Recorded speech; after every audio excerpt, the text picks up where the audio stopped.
Welcome to the shooting show. This week, Stuart Wilson tests out the day capability of the ATN X Sight day-night scope on a high-seat vigil for muntjac. Plus we bring you all the latest news from the shooting world.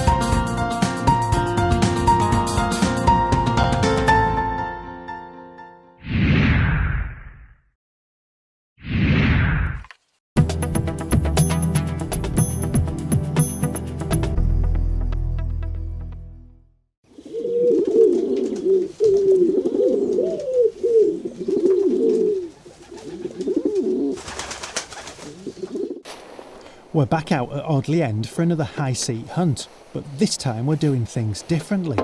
We've forgone traditional optics in favour of the ATN X Sight in daytime mode. This is billed as a true day-night scope and we'll be testing its day capabilities here.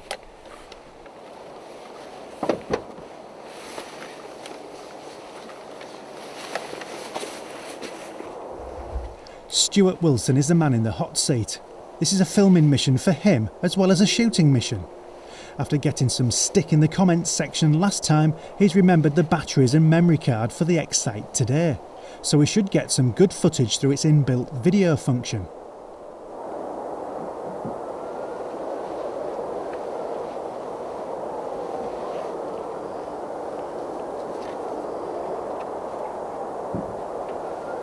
I had a morning session in box 8.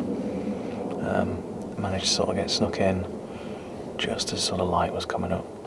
There was some fallow deer moving through some of the gardens as we actually spun round to drop me off and chuck me into the box 8, which is always a good sign because basically the gardens come up towards the back left hand side of the box seat that I was going to be sat in. Got into the box 8 as careful as possible, got rigged up obviously with the camera, gun loaded and done. And I'm hunting with the my Remington with the X Sight on top of it. In the first high seat, some fallow came past does, unfortunately. One doe with a fawn followed by another doe, and as they were sort of passing behind trees, I managed to carefully get the rifle up and onto them and film a little bit with the X Sight. Sort of low light conditions, so it was quite a little bit grainy, the image, but still, you know, more than usual in a hunting situation. And no more than a few minutes after this, I ended up with a couple of muntjac down to my left, but my scent was blowing quite hard over these, and you know, I managed to get the X Sight up and onto them, but I didn't manage to get a shot off, unfortunately. They were really close to start with, and they just sort of melted away into the nettles. I've shot rabbits with the X Sight, shot foxes with the X Sight. I just thought it would be quite interesting to see what it was going to be like in a stalking situation. Obviously using it in day mode, and you know, ideally what I would like to get really would be a little muntjac. It'd be nice to take a deer with the X Sight. And then on top of that, I've never actually shot muntjac myself. Never really been that interested in having a go. But I've got to admit that getting the X Sight onto the top of the gun, I'm quite keen to either take a muntjac or possibly a buck before the end of the season.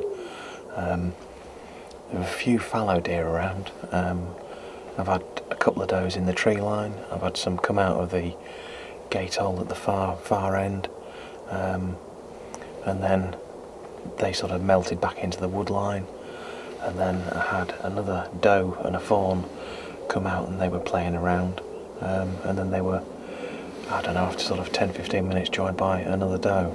So there's a couple of does having a bit of argy-bargy, and then the little doe sort of skipping about, which, you know, is fantastic. And they're sort of 120, 130 yards away, so, you know, if they were in season, they'd be more than within range, and I would have been more than happy shooting at deer at that distance with the X Sight, no problem at all. Another doe came out around the 200 mark, around about 210 yards, and she sort of turned over broadside there. Filmed as much footage as I could through the XA20, and then footage through the X Sight as well. So you have a comparison basically. The X Sight's never going to be as good as a HD camera, but that said, I'd still be more than happy shooting at that doe at that distance with a chest shot. In the end, she sort of started to come towards. I don't know what it was that would just disturbed her. There's quite a few buzzers in the area, but she came right the way in, and I was filming with the big camera, but then also through the X Sight as best I could. I didn't get a chance to range, but I would imagine she came into not a great deal over, sort of like 100 or so yards. I don't know what it was that had upset her, but she just started to come towards me, and then she just gently, casually got onto the far side tree line and just melted into the brambles again. So probably going to give it another sort of half hour, an hour. I would love it if a muntjac turned up, but you know, we'll see how we go along, and if after half an hour nothing's shown up, well, I'm going to retreat out, get back to the vehicle, we'll grab a bite to eat, bit of dinner maybe, and then try for an evening session, see if we can't christen the X Sight on deer. Muntjac's turned up, and as I glass through, it's plainly a buck, and then on closer inspection with the binoculars, he ends up being too big really for me to take. It's a real good a buck, in my opinion anyway. I think the issue at the moment is that my scent is swirling around a little bit. I think the wind is pushing across me this way, and it's just catching the edge of this wood, and it's just putting my scent up into this corner. So I'm going to cut through this little piece. There's another high seat a little bit further up, and we'll get into there and see if we can't get onto a muncie. Not for the first time in his life, Wilson's odour is causing problems. Time to try a new location. It doesn't take long either in this next high seat for deer to show up.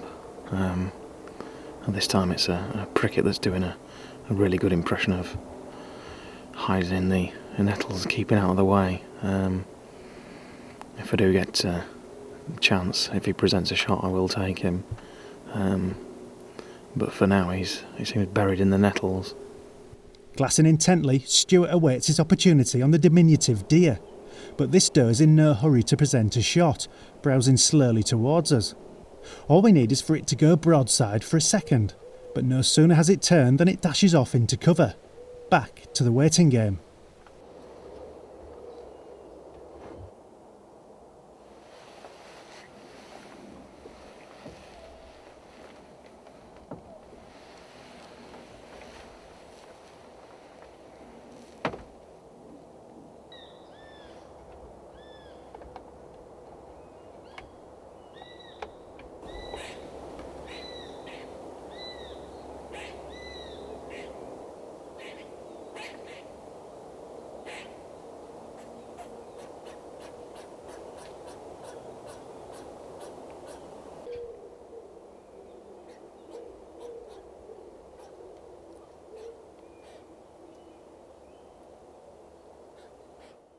We're in the Last Chance Saloon now, but the doe's made another appearance in almost exactly the same place. It's well within range, and this will be an easy shot to take with the X Sight. All we need is that broadside opportunity.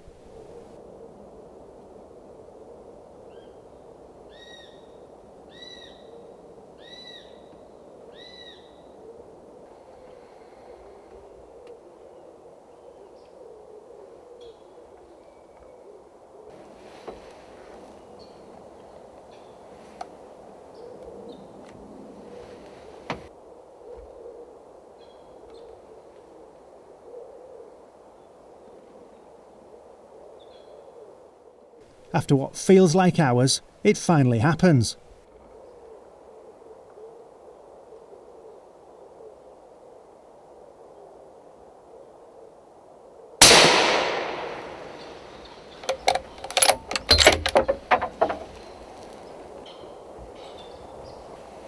Moved icy. Came through a little bit of woodland. With the wind blowing sort of out to my left effectively. So a good area in front of me. As I came into the high seat, a little muntjac bolted out, and a couple of fallow fawns that had been in the nettles or youngsters, they sort of bolted as well. So I got myself into the high seat, got settled, got the camera set up, and just sort of sat and waited. The various fallow milling about, sort of bottom end. There was one in the nettles that was certainly within range of shooting, maybe something like 80-90 yards. But because the nettle and undergrowth is so high, I just couldn't see him, so I couldn't get a shot. And again, it's prickets only, so the little doe came out, and the first time she came out, she sort of wrong-handed on me. I couldn't sort of get a shot. It was going to be a raking shot. I would have ended up mincing the carcass, to be fair, which is, never goes down very well. And again, it's for meat. I want to be able to eat this, so I waited for her to turn broadside. The first time when she was out, she did turn broadside, and something spooked her, whether it was a little bit of scent or there's quite a few buzzards kicking about, which aren't making it particularly easy. But I sat tight, nice and patient. She came out again, and she was facing straight onto me, which again, I'm not gonna take a shot like that. Bided my time, probably about 5-6 minutes, maybe a little bit more, maybe not that much, but it seemed like an age. Anyway, she turned broadside, presented a shot. She was nice and steady, head was up and down, but she was staying in the same spot, so she was rooted. So I thought, right, took my shot, and she dropped on the spot. So pleased with the X Sight, happy that I've got a carcass on the floor. It's success for Stuart, and success for the X Sight.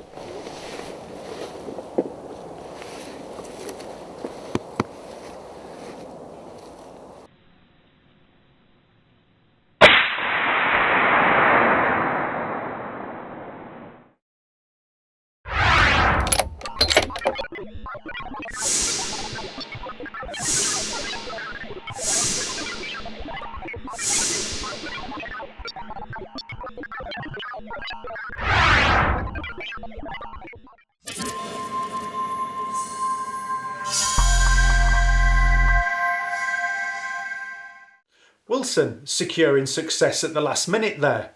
And now, it's the Shooting Show News. This is the Shooting Show News. Packhamgate continues as the BBC has been accused of double standards. The Beeb has censured one of its freelance science presenters for making disapproving comments about an MP, which it says potentially compromised the BBC's impartiality. Yet it still refuses to take any action against Chris Packham, who is also freelance and has conducted what the Countryside Alliance describes as sustained and aggressive campaigning against shooting. CA Chief Exec Tim Bonner said Chris Packham has not compromised the BBC's impartiality on a range of animal rights issues, he has destroyed it. Basque has hit the campaign trail once again as political conference season comes around. The UK's biggest shooting organisation headed to the Lib Dem conference first, where Alistair Carmichael praised the work of shooters and keepers. He said, "We understand that the rural environment isn't something that just happens. It is there because of farmers, gamekeepers and those involved in the fishing industry." Basque was at the Labour conference as we went to air, with the Conservative conference to follow. Jack Depledge is this year's winner of the NGO Frank Jenkins Memorial Trophy. Jack got the nod as the nation's top gamekeeping student after completing his course at Newton Rig in Cumbria and going on to work in the Angus Glens. NGO chairman Liam Bell described Jack as a special talent with a great love and aptitude for the job. And he noted that Jack isn't from a keepering family, a sign that gamekeeping is open to anyone with the right ability and commitment. And finally, it's the South Yorkshire Shooting Show this weekend. If you're in the area and have a licensing query, get yourself to the show where Basque and 3 Yorkshire firearms teams will exhibit side by side. So if you need help with a renewal or variation, you'll find all the advice you need at the show at Doncaster Racecourse. Plus the rest of the show is set to be bigger and better than ever, with outdoor attractions combining with more than 100 exhibitors. That was the shooting show news. Well, that's it for this week. Thanks for watching. Please like us on Facebook and follow us on Twitter. And if you're not a member of Basque, it's time to join now. Basque, looking after your sport, looking after you. This has been The Shooting Show.